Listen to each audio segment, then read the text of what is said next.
Hi folks, you're very welcome back to Genos Live, and we have a great session for you here today. You probably remember just a very couple of short weeks ago that we had the session on how to land a TED Talk, how to get on the TEDx stage, and at that time we had Camilla Long, and she brought in four TEDx curators and spoke about what they're looking for. Well, today Camilla is back.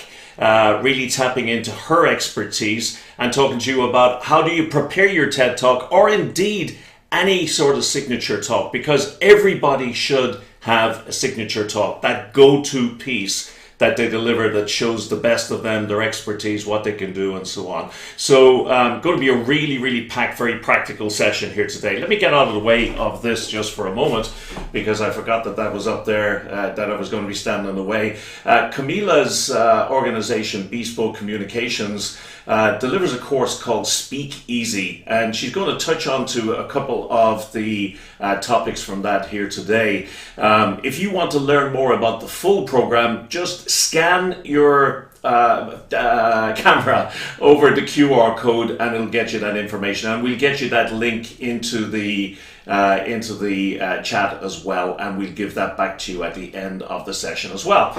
But as ever, let us do the traditional and ask you, where are you dialing in from? Where are you joining us from? And what I'm just curious is, how many of you already have a signature talk? And in fact, why not tell us how many of you already have a signature talk, and pop the title of it into the chat if you have one.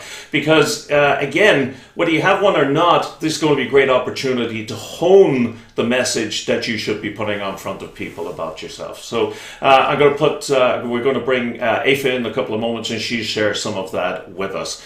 Before that, let me just tell you very quickly about Genos International. We're an emotional intelligence organization. We provide emotional intelligence assessments, development program, coaching, and support. And really we're about helping people to show up in a way that gets the most for themselves, from themselves, and from the people working with them. So our focus is emotional intelligence, resilience, psychological safety, and topics like that. We must be good at what we do, because for the last 5 years we have been one of trainingindustry.com's top 20 assessment companies in the world. We do a very wide range of programs, but there's something about the time that we're in right now as we transition back to work that means that this particular program is really landing terribly well. And it's how to work and live, or working and living with emotional intelligence in an online or a virtual world. And it speaks to how do we get the most out of one another when we may not actually be physically present to one another? How do we show up in an emotionally intelligent way to connect as if we were back in the office in an absolutely normal situation? So whether you're going to be hybrid, part hybrid, fully back in the office, or whatever, I think there's something in this for you. Again, just scan the QR code and we'll pop the code for that pop the address for that into the chat for you also. Let me tell you about next week, and then we'll get into today's session. Next week we have David Clutterbuck, and David is always a popular guest with us. He's coming next week with a topic that really kind of beats all for novelty, and that is how to avoid corporate arthritis. And he's going to talk about how you can avoid your organization seizing up in what is a really high change environment right now. And for those of you who don't know David, or have only seen him once or twice, let me tell you the depth of this man's prolific outpourings. He is working right now very hard to get his 75th book finished in time for his 75th birthday later in the year. So he's made an enormous contribution in this area, and he's going to bring that and his humor and his energy into next week's session. David and Camilla and the other guests you've seen in the last couple of weeks are part of an all-star lineup that we have right through to the end of the year. If you're on our reminder list, ignore what I'm going to say. If you're not, Aoife's going to pop in a link to our subscriber list. And that basically, if you sign up to that, we'll send you out a reminder each week saying, here's who's coming up, here's what it's about, so that you can decide if you want to come along to it. So it'd be a good idea to sign up to that if any of these topics have resonated with you so far. Now, we're going to bring Camilla in a moment. And when Camilla comes in, she's going to do a little bit of talking and invite you, and this is what it's all about, invite you to pitch your questions at her. But before we do that, let me bring Aoife in and ask her, who are you? Where are you dialing in from? And what about your signature talk? So let me get Aoife in right now. Hi Aoife, how are you? I'm well, thanks Derek. Good morning. Good to be back with you all. We have lots of familiar faces joining us again this week and lots of new friends, it seems. So we have some people joining from South Africa, from Bulgaria, from North Belfast, a good few from Belfast. I know the ladies are well connected. Camilla's well connected there. From Ireland, from Tipperary, from Cork, and from Australia. Wow, quite a mixture. As usual. Yeah. And folks, if you're just joining us, Derek was asking, we'd love to hear if you have a signature talk, and if so, what's the title? If you want to share that with us. So far, Derek, people are sharing that yes, they have a signature talk, but it tends to vary in title, depending on the audience, I assume. Yeah. And also no signature talk yet. So maybe that's something we can get into a little bit with Camilla. You know, where's a good place to start? Absolutely, and there is an absolutely great segue for bringing the lady yourself in. So you're very welcome, Camilla. It's great, really great to have you back after the last session. Well, it's an absolute pleasure to be back, and thank you so much for the invitation, Derek and Aoife. I'm looking forward to a session this morning where I have some ideas that I would like to share with everybody who's with us today, but really, I want to hear from you. So if you're tuning in, please, I know you will have a burning question. This is your moment to ask it. I have several things that I want to talk to you about in terms of putting together your signature talk, whether that is to an audience within your area of expertise, or whether that's stepping out on that red TEDx dot. I have several ideas that I want to share with you. But if you have a burning question, if you have something that you want to know, please, please, please, Derek and Aoife are here to facilitate your questions. Great. And with that said, Aoife, why don't you tell us a little bit about all the accomplishments of Camilla that she'll be too modest to mention herself? Sure, I'd be delighted to. I know a lot of people attended the last session with Camilla, so that's why they're back again today to hear more from her. But for those of you that haven't yet had the pleasure, Camilla Long is the co-founder of Bespoke Communications. And in her interactive keynotes and programs, Camilla inspires to develop a fresh approach to their communication inspired by behavioral science.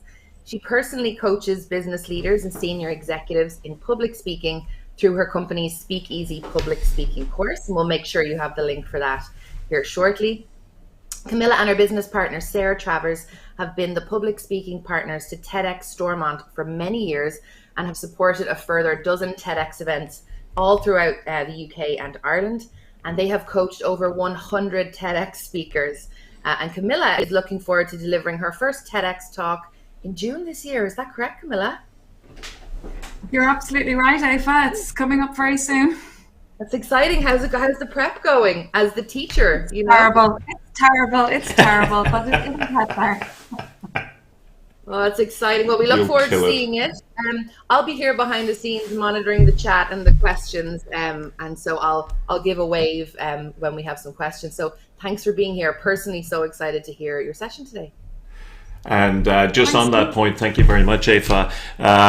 Camilla has said, hey, interrupt me with with questions as they come up. So folks, any questions that you have that you're holding right now about signature talks and how to give a signature talk or a TED talk or whatever, pile them in there. And as Camilla goes through and talks through some of the topics, why not pitch those in there as well? I'll be able to see Aoife. She'll be giving me a big wave when you have anything in there, and we'll bring her in and out and deal that. But meantime, I am going to turn over to you, Camilla. It's all yours. Thank you so much, Derek, and what a wonderful opportunity to share some great ideas with everybody this morning. There are 4 main things that I would like to talk about this morning. And the first thing is, when it comes to putting together your signature talk or your TEDx talk, That is really the kernel of the idea that you want to get across. We're going to do a little bit of a deep dive into how you identify, something that's more than a topic, something to grab your audience's attention, something to get them focused, something to really give them a gift to help them with their careworn path through life. So we'll look at the idea for your signature talk or your TEDx talk. We'll take a little look at the audience that you want to reach with that, how you define that audience, how you connect with that audience. We'll take a little look then at the components of your talk, what you need to the building blocks of that talk, what you actually need to go into that talk in order to build up the case that you want to make. And then before we go, we'll talk a little bit about your delivery and how you manage to steady the ship before you stride out on that stage with the lights and the music blaring in order to wow your audiences. So let's get started with, how do you define the idea for your TED Talk? Because ultimately, whether it's a signature talk to a small audience or whether it's a TEDx talk that potentially can go around the world, really at the heart of it is the idea that you want to get across. An idea is not a topic. A topic is homelessness, mental health, gardening. A topic is a simple statement. The idea is how you want to change your audience's perspective on that particular topic. And that's what a TEDx talk or a great signature talk is all about. Because ultimately, you really do want your audience to come along and to connect into what you've got to say. And really, it's very difficult for people to change their reality in many situations. And what your TEDx talk or your signature talk does for people is it helps them to change their perception of that reality. And that's the idea that you want to get to the heart of. A little bit nebulous, a little bit hard to pin down. So let's, really explore this whole idea a little bit further. And really fundamentally, when it comes to people and your audience and how they're looking at their life, everybody's fed up with everything. Everybody wants everything to change. And in fact, I did note that Aoife said that a great number of people are joining from Belfast in Northern Ireland today. Anybody who's joining us from anywhere across the UK, we have elections today. In Northern Ireland, we have assembly elections where we'll be electing our devolved administration. And across England today, there are local elections where local authorities will be electing, or people will be electing their local councillors. And that's really a time when people do look to change. But more fundamentally too, within their lives, people feel like, oh, do you know what? I need to lose weight. Oh, for goodness sake, I need to get more involved in my community. I need to change. And so you ask people who wants change, everybody will put up their hand.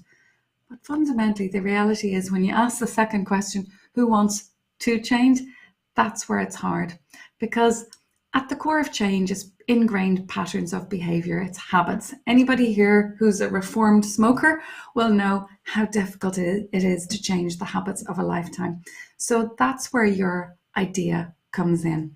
People's behavior is rooted in their attitudes, in their values, in the people that they spend most time with.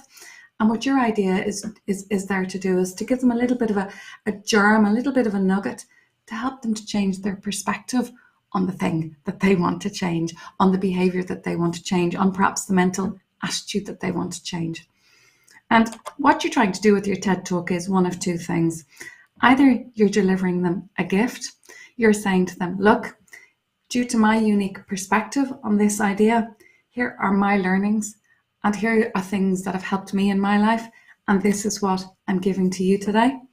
Or you may have something a little bit more fundamental that you want to do. You really might want them to change the way that they're looking at a particular issue. They may have a particular perspective. Maybe there's a little bit of groupthink going on. Maybe there's a little bit of social conditioning going on in relation to the thing that you're talking about, be that challenges around some of the big social problems of our time, be that their perception of how they see themselves. You might want to take them on a journey that helps them, gives them a little doorway, gives them a little insight into how they could look at that challenge a little bit differently. So you can consider your TED Talk idea as one of two things: a gift to your audience. Here is something that is probably quite complex, quite challenging. And what I'd like to do is give you this model, this framework, this way of looking at it that's going to help you. Or you might want to challenge their thinking and take them on a journey and help them to look at themselves and look at the world a little bit differently. And to test your idea, here are the 3 acid tests, the litmus tests, if you like, for your idea. Is your idea new?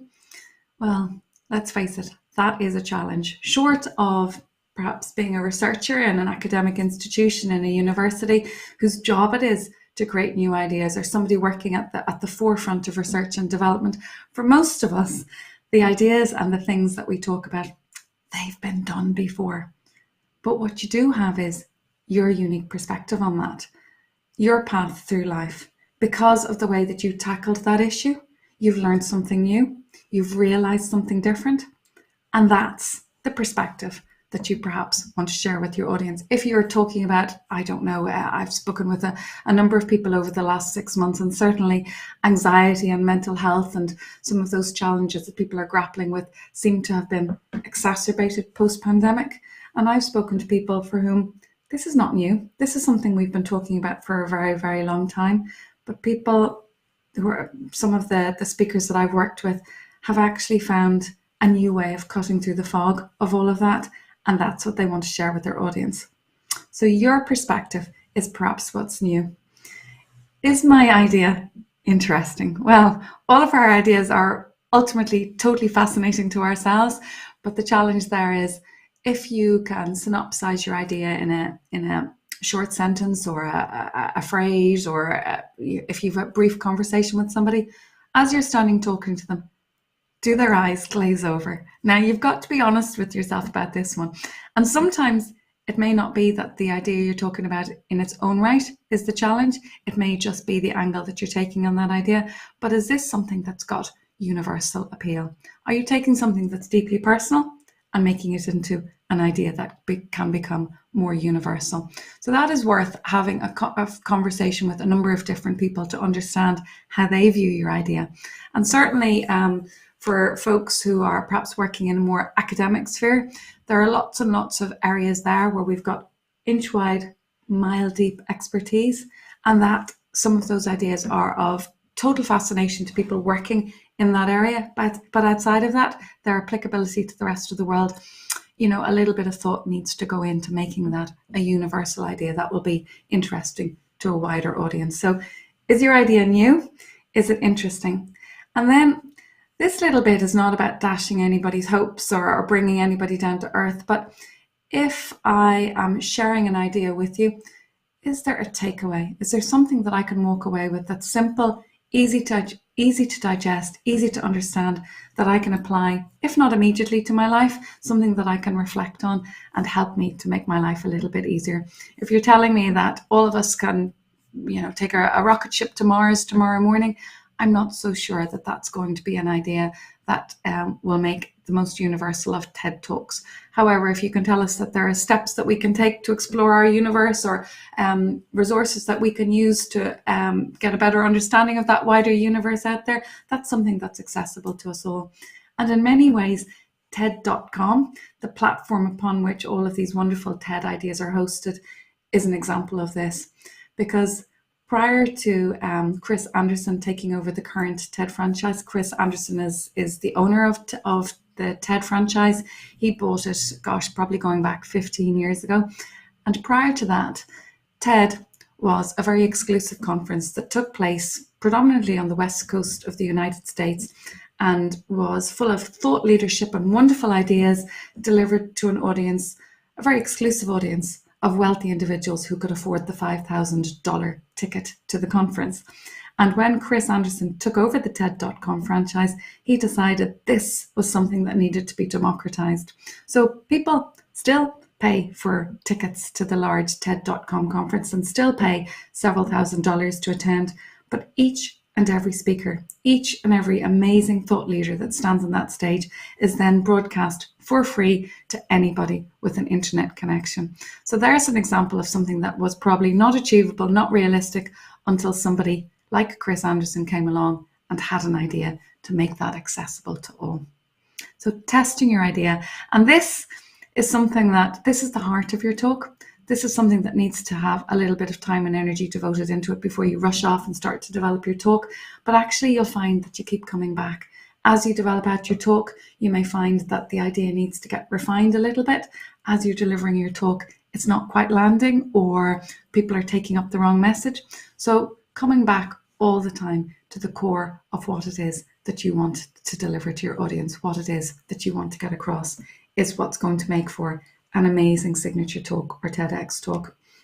And one of the ways that you can do this, and this is a little challenge that you can set in front of yourself. I used to say you take your TEDx talk idea and you express it as a tweet. But now that Twitter has expanded the character count for a tweet from 140 characters, and who knows what's going to happen next. I think everybody's been watching with interest as Elon Musk has taken over at the reins of Twitter, or is starting to make his presence felt. So I'm not sure how many of you watching me today have ever taken a creative writing class, but you may be familiar, or you may not be familiar with the concept of the 6-word story. And one of the most famous examples of the 6-word story is Ernest Hemingway's story, which is for sale, baby shoes, never worn. Simple 6-word statement that invites your audience, that invites your listeners, that invites your readers to invent any number of scenarios that will fit that story. So when you take your TEDx idea, because ultimately your TEDx idea is going to be broadcast over the internet, it's going to be something that you want to speak to a wide number of people. When you synopsize your TEDx idea, can you synopsize it as a 6-word story and help people to see themselves reflected back in that? That's the ultimate acid test of your TEDx idea. I Googled, a wonderful tool that it is, Googled a number of other famous 6-word stories to give you an idea. So Ernest Hemingway's, I think, is probably the one that's the most widely shared. But Shakespeare's To Be or Not to Be is another example of a 6-word story. We're all familiar with this one, or many, those of us from a Christian faith will be familiar with In the Beginning, There Was Light. Very widely shared 6-word story from the Bible. And then there are some other ones. Google, how to inflate a life raft. Now that's a TED talk that I think I would tune into. Born a twin, graduated an only child. There are any number of scenarios that we can invent around that 6-word story. Stephen Colbert, well, I thought I was funny. So let me leave that with you. Your idea, if you can synopsize that as a 6-word story, I think you're off to a great start. And you know what? It possibly, that 6-word story might end up varying and altering as you get down and dirty with the content of your talk. But that's a really good goal for you to have.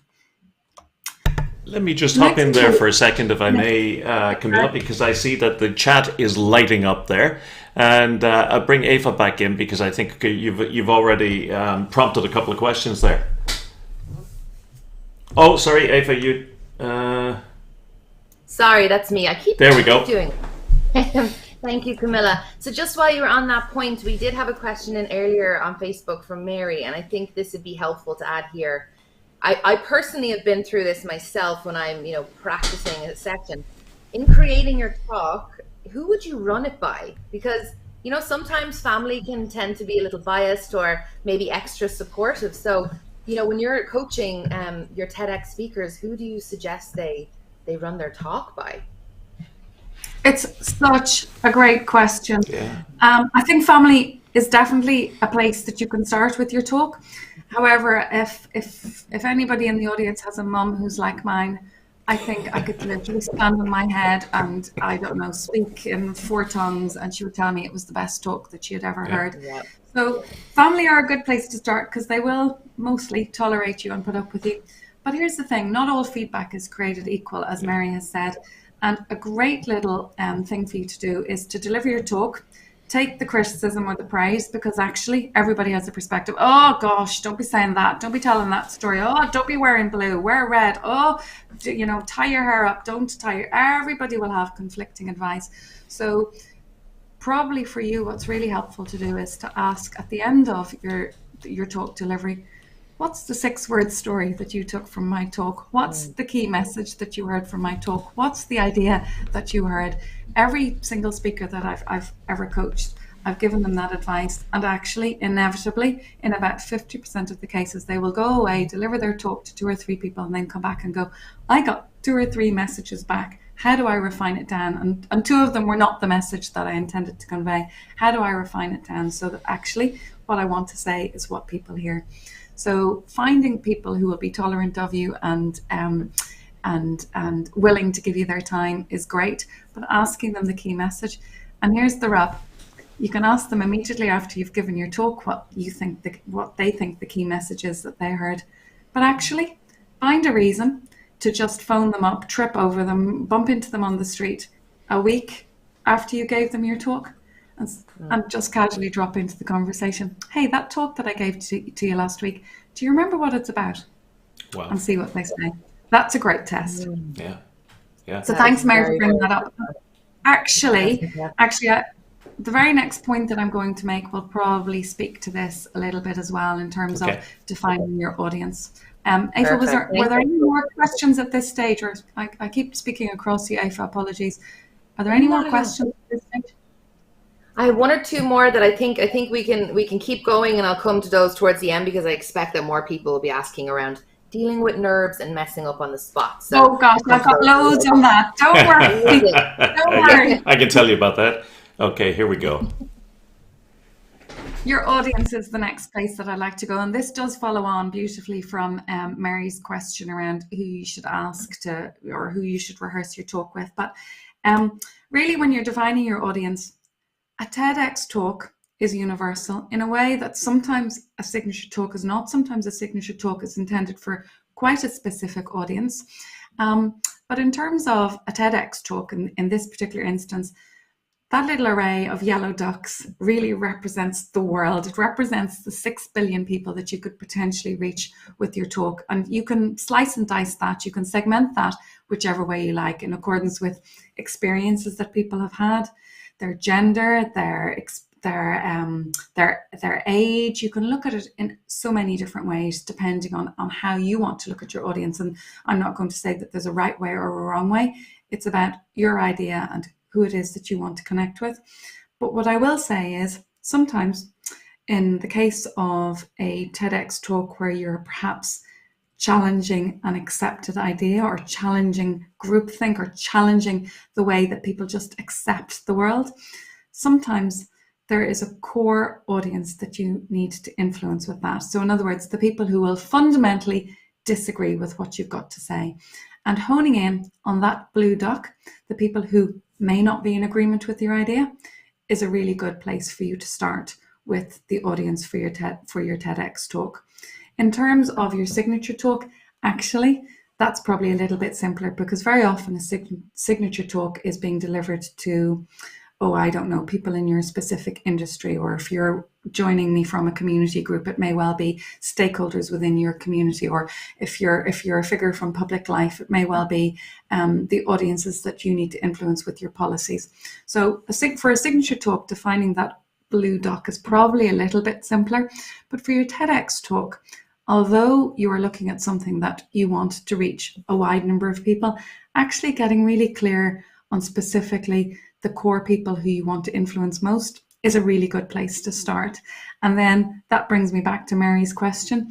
If you can find somebody who fundamentally disagrees with the idea in your TEDx talk, that would be a great person to rehearse your talk with, because you will have a robust conversation at the end of that. And I guarantee that one idea will come out of that conversation that you can then use within your talk to even bolster your argument even further. So considering who it is that you really do want to influence with this talk is a good place to start with your TEDx idea. And to do that, I'm going to talk about a couple of speakers, some of whom I've worked with, some of whom I'm not. But this particular speaker, Brian Stevenson, is a human rights lawyer. He gave a TED talk at the Global TED Conference, probably, it could be 10, 12 years ago now. And he had a very specific audience that he wanted to influence. In his work as a human rights lawyer, he spends a lot of time working with incarcerated Americans. He's based out of the United States. He grew up in the southern United States, so grew up in an environment where he had experienced racism and challenges throughout his life. And he really had an idea that he wanted to get across about the fundamental miscarriages of justice that exist within the US criminal justice system. Not an easy argument to make, an argument that a great many policymakers would disagree with, an argument that a great many policymakers would want to close their ears to. And he really did very clearly define his blue dot in terms of the audience that he wanted to influence. And he, going back to the idea of, are you giving your audience a gift or are you taking them on a journey? He very much took them on a journey.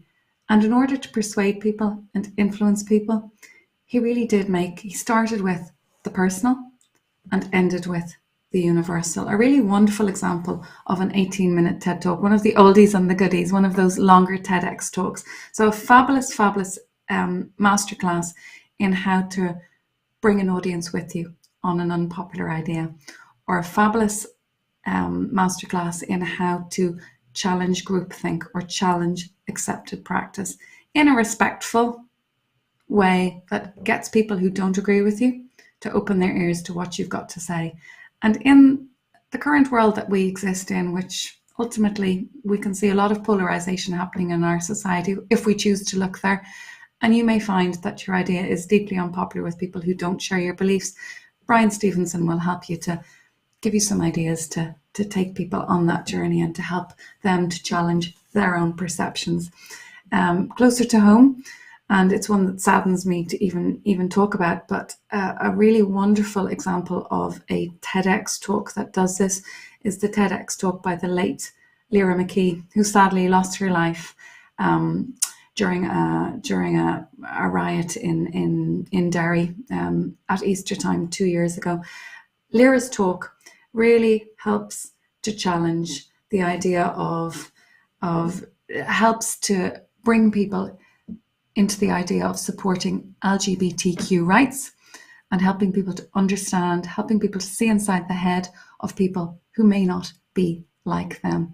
And really, ultimately, it may not be a 6-word story, but Lyra's core idea was, come and have a conversation with me. That's all I ask. Come and understand where I come from. So 2 great TEDx talks, 2 great TED talks there to help you to challenge an accepted idea.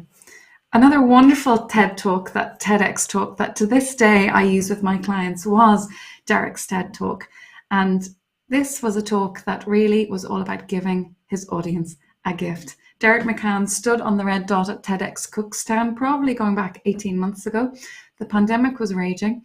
We had an epidemic of anxiety, and Derek's TEDx talk was all about giving his audience a really simple, easy to understand gift to help them to manage their anxiety. Derek, you'll be pleased to know I had a large talk that I was giving last week, and just about a week or 10 days before it, I suddenly realized I was actually like a nightmare. I was like a bear with a sore head to live with, and I was taking my family's head off for no apparent reason. And I was standing loading the washing machine one morning when suddenly your gift within your TED Talk, your little model that you delivered to us, your nail worry model, and I suggest you spend 10 minutes of your life watching this talk. I stood, put down the clothes and reflected on that model, and honestly, my family will thank you for it. So very much an example of a TED Talk that delivers a gift. And the last TEDx talk that I'll refer to is by a wonderful lady named Eileen Mullen, based in Northern Ireland. And she delivered a talk on something that she passionately believes in, and this is the idea of giving back to your community. On the back of her TEDx talk, she's launched a movement called the Boardroom Apprentice, which has to date encouraged hundreds of people from all walks of life, all ages, all genders, all persuasions to join public sector boards in order to introduce greater diversity of thinking. So well done to Eileen for all that she's achieved on the back of her TEDx talk. Now, some fabulous ideas there in terms of people who understood the audience that they wanted to influence and crafted an idea to speak to that. But there was a very, very important point brought up by a questioner just earlier, and that was the whole idea of managing nerves and how do you get out on the dot and how do you actually deliver a talk that people will connect with and listen to. So let's spend, in the dying embers of my session today, let's spend a little bit of time looking at how you get out on the dot and how you actually deliver a wonderful talk. You've spent ages putting the words together.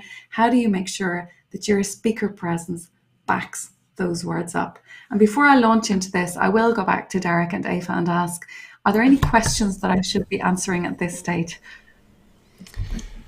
Well, let me ask you one, because folks, when I was preparing my TED Talk, I had it done, and as far as I was concerned, it was done, dusted. I'd drawn a line under it, and then I was introduced to Camilla, and she coached me through, and she coached me through a couple of elements to add to the talk. And what occurred to me as you gave those three folks up there, Brian, for example, or my talk. Can you look at those talks and kind of lift out the formula? So for the gift talk, is there a kind of a formula that you can say it needs to have this element, and this element? Because I remember one specific element you told me was notably missing, and it changed the talk out of sight. But I never thought, is there actually a formula you can use for each of those different models, the gift or the journey? Gosh, Derek, if there were, we'd all be doing it, right? That's the thing. If something gets formulaic, it gets boring. I mean, to this day, I can't understand how The Apprentice is still on our television screens, 12 years on, because it is so formulaic and we know exactly what's coming and still we tune in and watch it. But, when it comes to a TED Talk, I'm not sure that you can really define it as a formula. There are some concepts and some ideas that you need to reflect on. And that's probably where coming back to your idea and your audience is really, that's kind of like your North Star for your TED Talk. Sure. After that, of course, there are some things that we can consider. What are the stories that we're going to use to really encourage people to think differently about their path through life, or to help them to see themselves perhaps reflected in your personal story? But really, there is no formula. You may start with the personal, you may end with the universal, you may start with a question, you may end with an answer. I mean, even amongst the three TED Talks, or the 4 TED Talks that I've spoken about this morning, if you're to look at them, so very different. And it goes back to, actually, a TEDx talk is about you and your unique perspective on life. And that's why each TEDx talk will be so individual. So no formula really, but making sure that you do bring something of yourself into your talk, I think is at the heart of any great speech that you give, because when you've got a little bit of yourself invested in there and you're speaking from the heart, your audience will connect with that and recognize that. Great. Thank you for that. And I by the way, the piece you may not even recall because you've coached so many people since, but the thing that I think changed my talk out of sight for me was you said, you've got to put a story in there. You've got to draw upon a personal story, and that really just glued it all together. So it really made a dramatic change. So thank you for that. Aoife, we have a couple of other questions up there. I see you smiling there. There must be a couple of interesting comments coming in on the chat. Oh yeah. So no, just some feedback first. So Una shared with us that she delivers a range of keynote speeches across Europe. And her popular one is, "It's a zoo around here, understanding behavioral styles in the workplace." 6-word story. Nice I was one. like, I love that title. And she also shares that in addition to presenting to her colleagues and listening to their feedback, she also audio records herself and then listens back in the shoes of the audience. So that's a great tip. Yeah. And then we do have some questions around, and you may get to this, Camilla, so feel free to let us know. But Crystal's asking, how long or short is the most ideal time within which to deliver a talk? Well, that will really be defined by your event host. A TED Talk in the old days was 18 minutes long. Unfortunately, with the compression of our attention spans, and let's face it, on the internet, our audiences are so vulnerable to distraction. That's been compressed and compressed. And now for a TEDx talk, the advice would be, gosh, anywhere between 10 and 14 minutes. Mm-hmm. For a keynote or for a signature talk, it will quite likely be longer than that. I delivered a keynote last week of an hour and 15 minutes. That was quite a long one. Probably 45 minutes might be more of a size for a keynote. So really, your event host will probably define the time slot. Perfect. Thank you. And then finally, David's asking, what is your opinion on the use of humor as an approach in sensitive topics? Oh my goodness, it's so powerful, David. It really is. It has to be done carefully. And one person's joke is somebody else's completely offensive disaster. So humor works so well. It's the light and shade, and actually can really help to lift the mood. So even if I'm to refer back to the late Lyra McKee's wonderful TEDx talk, she uses humor with deftness and skill to bring her audience with her on what can be a challenging subject matter. Self-deprecation works well, but there's no need to self-deprecate ourselves into oblivion either. Humor, where it can be done, pointing out the absurdities of life. This is not a stand-up comedy show. There is a difference between comedy and humor. And the stock and trade of a great number of comedians is to find somebody who is the butt of their jokes. That can never have any place in a TEDx talk or a signature talk where you're trying to encourage people to think differently about challenges. Making somebody the butt of a joke is never going to work. But humor, where we can look at the absurdities of life, is absolutely a wonderful tool. I worked with a lady once, Camilla, who, a lot of our senior managers at the time would say, don't ever tell the audience you're nervous. Don't tell them you're nervous. But she was terrified getting up to speak, but she had to on this topic. She ran the department. And she would open up every presentation by saying, this is not my favorite thing to do. If I don't get sick or faint, it's a success though, okay? And she'd make a joke and she'd make light of it.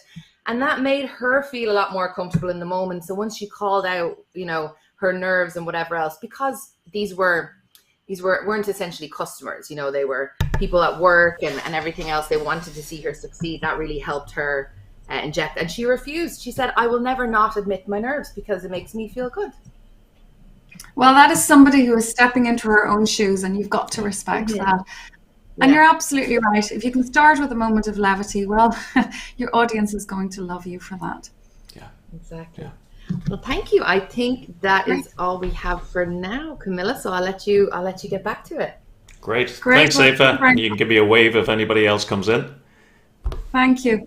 And look, what I will look at and what we will wrap up with is the idea of, and Aoife, you've just, I don't know how you do it, but you managed to segue into each section beautifully for me.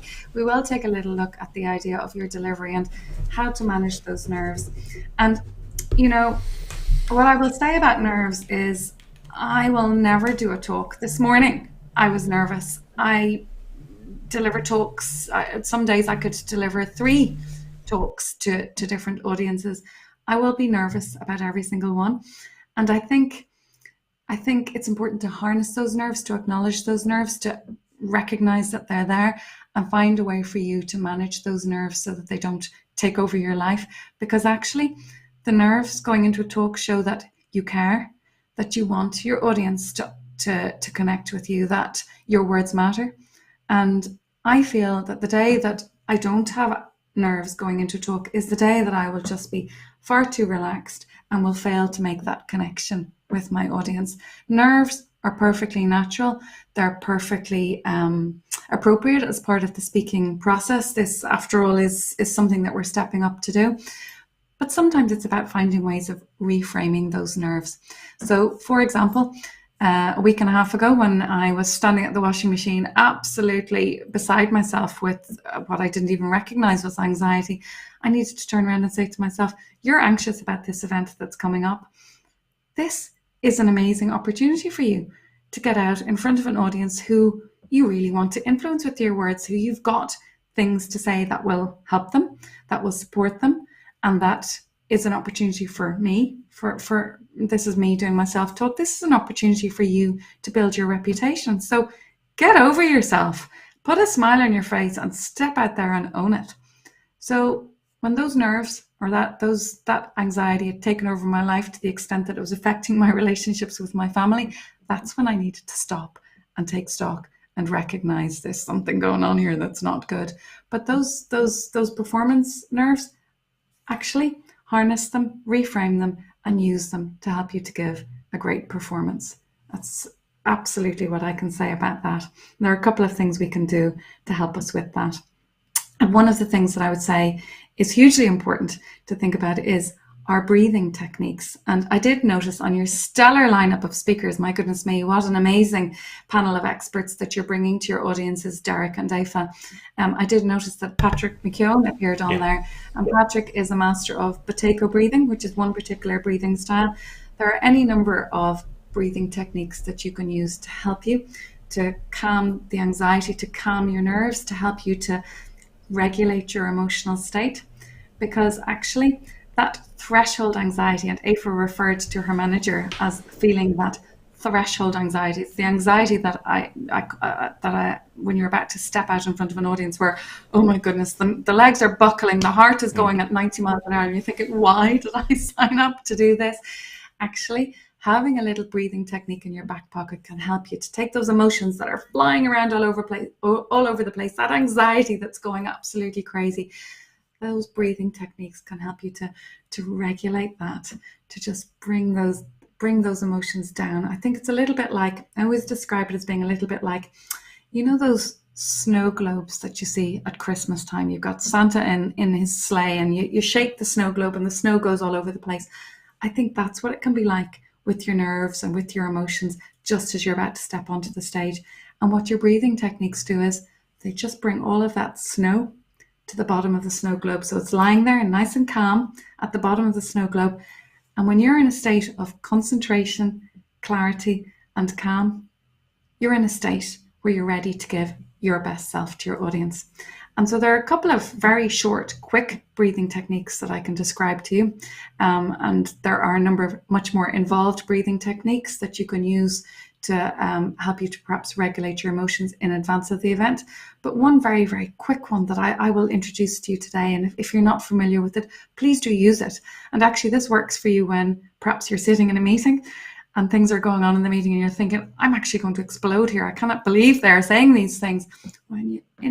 At any stage when you need to regulate your emotions, and this could be in a personal situation with your partner or with a family member, as it is very often with me, anybody who is the parent to a toddler or a teenager or perhaps a much older child will be familiar with what I'm talking about, because you're the adult in the situation. So it's about maintaining some kind of calm and not exploding.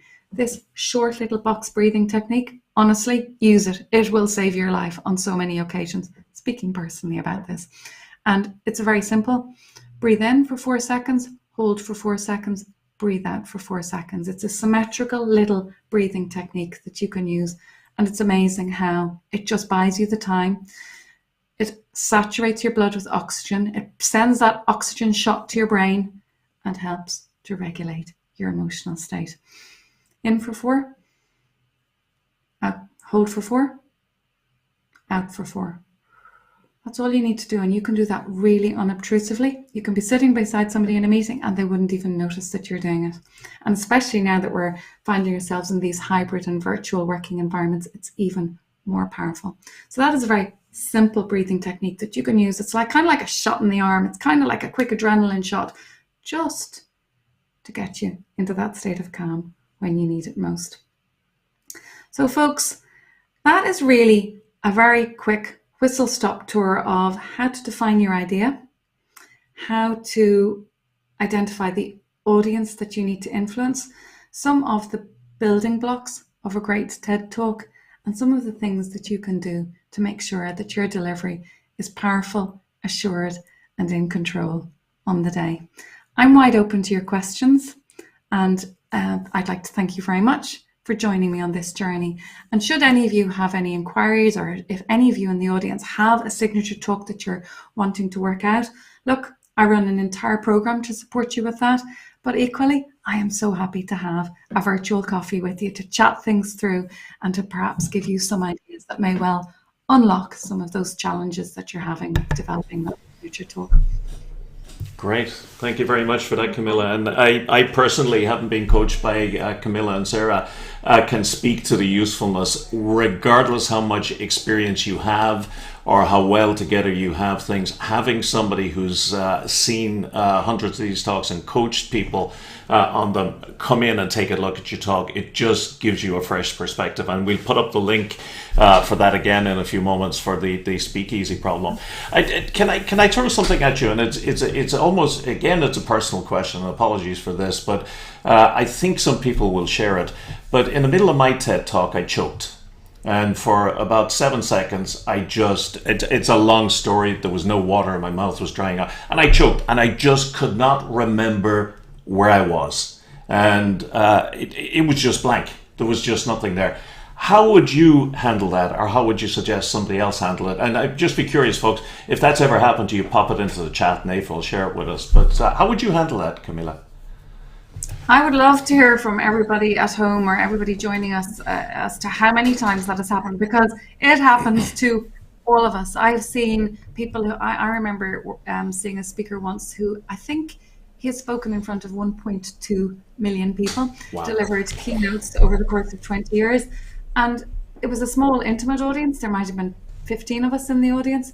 And he stood on stage and he actually stood there and he had to own that. He said, I've just totally forgotten what I wanted to say next. Yeah. Give me a moment to just gather myself here.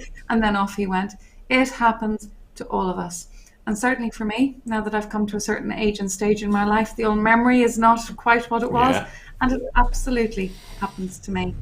If you are being videoed, that is something that, I don't know, it seems to magnify the experience for people. Yeah. And Derek, you would have been very conscious of that. You're on the red dot, you're delivering your TEDx talk. The beauty of being videoed is we have editors. We have the ability to cut that tape in the middle, to use an old analogy here, but that can be edited out. So if you're standing there on a dot, you know what, it's perfectly fine in front of your audience there to go, you know what, give me a moment, I will get to it. I've just forgotten where I'm about to go next. Your audience wants you to succeed. They will sit there, they will smile, they will will you on, and when you get started, it's quite likely you'll get a round of applause. And guess what? Your video editor will take that chunk and they will cut it out, and guess what? You'll go seamlessly into the next piece, especially for an event like a TED Talk where you've got two cameras, you've got two views there. It's very easy for them to do that very, very seamlessly. Little tiny bit of advice I have, if you're perhaps in the middle of a longer keynote or a workshop or something like that and your mind goes completely blank, one thing that you can do is take the last thing that you said. Oh, I don't know, anxiety, talk delivery, whatever it was that I just said. I can't even remember what I said 2 minutes ago, never mind, remember where I'm going next. But let's say, for example, the last thing I'd been speaking about was breathing techniques. And I'm thinking, right, what was I going to say next? Totally forgot. You can stand in front of your audience, and this works for a longer session. It doesn't work in a 10-minute TEDx talk, obviously, but it would work in a longer session. You can stand in front of your audience and go, so I've just asked you to think about breathing techniques. Turn to the person beside you and share a time that you used a breathing technique to powerful effect. They'll turn. That buys you 2 minutes to pick up your iPad, pick up your notes and go, where am I going next? And you know what? It adds value to the audience. They're chatting, they're interacting, they're having a great time. Yeah, I love that. I love that. Yeah. Aoife, I think we have time for another one. Sorry, I'm talking across you. We seem to have a little delay. I'll zip it. Over to you, Aoife. You're giving me flashbacks now of all the times I froze on stage. My first big keynote presentation was in Texas in the States. And there was a tornado warning and a storm outside, and we were on the top floor, and half of the walls around us were glass windows, essentially. So all the audience could see outside was grey clouds, and they knew that this warning was happening. And, the event manager said, keep going, the alarm will go off if we need to go. And it was just such a high pressure environment that I had, someone's name up on a slide, and I mixed up his first and last name. And I just that's not right. And I just kind of lived into it. I'm like, this is an experience none of us will forget together. But a few folks are sharing with us in the comments. Una shares she always has a glass of water on stage and reaches for it when she needs a moment. David shared he got up to speak and missed his starting point, just blanked. I had to pause, apologize, and go get my notes. They laughed and gave me the benefit of the doubt. And Michelle shares, I've done that too. And yes, simply owned it, paused, taken a sip of water if available, used humor to get back into it, and people appreciate it as well. So I think as well, during, we've definitely seen during COVID and everyone, delivering trainings and talks online, and people's cats walking on screen or baby crying or whatever. It's created this element of, we are all human. And I think we need to remember that at times. So you feel the pressure being the one up giving the speech, but to remember that most people have been in the same scary situation as you. Great. So absolutely. You've made yourself vulnerable by standing up there in the first place. And I think everybody relates to that, and audiences generally will be kind. It's all about how you respond in the moment. Great, thank you for that. Thanks Eva, and we have 3 minutes left. So let me ask you, if this is possible, to give us 1 minute on Speakeasy. And folks, you can just hold the camera over the QR code and get more information. But what do you cover on that for folks? Oh, Speakeasy is the most wonderful program. Speakeasy, I now host Speakeasy virtually, which means that I can work with folks from all over the world, but predominantly over the last 18 months. Speakeasy is an 8-week online coaching program where I host a live weekly session, and that's so powerful, bringing people together week on week. It's a little bit of a Pandora's box. We unlock tools and techniques week on week as we go along. Tools for performance anxiety, tools for speaker presence, tools for speaker delivery, tools for influence, tools for persuasion, tools for constructing a talk. For each week we unlock a little area of powerful public speaking, and that also translates, of course, into delivering online videos. So many people nowadays are finding themselves on short social media videos where they need to deliver a pithy message. So really what we're looking at is techniques to be powerful no matter what communication situation you find yourself in. And then once a week we come together. Everybody has a weekly challenge that they work on, usually related to their own work. And the power really comes from everybody observing everybody else, putting the tools and techniques into practice. That's when the light bulbs go off. Of course, as part of that program too, I offer one-to-one coaching. So in between weekly group sessions, I will work with participants on the program one-to-one. So that's a really safe space where we can really discuss challenges that people are having, or really get under the skin of helping to deconstruct perhaps a signature talk that they're putting together. Over the course of Speakeasy now, I've run this program, I think maybe 8 times since the middle of last year. And I've worked with, I think, 6 TEDx speakers over the course of that. A great many more signature talk speakers, and a huge number of people who said, I just need to get out of my own way and get out on video. It's just something that my organization demands of me. I run a company of 2,000 people and I need to be visible. The only way to do that in a hybrid working world is for me to put out these videos. I hate doing it. How on earth can I get over doing it?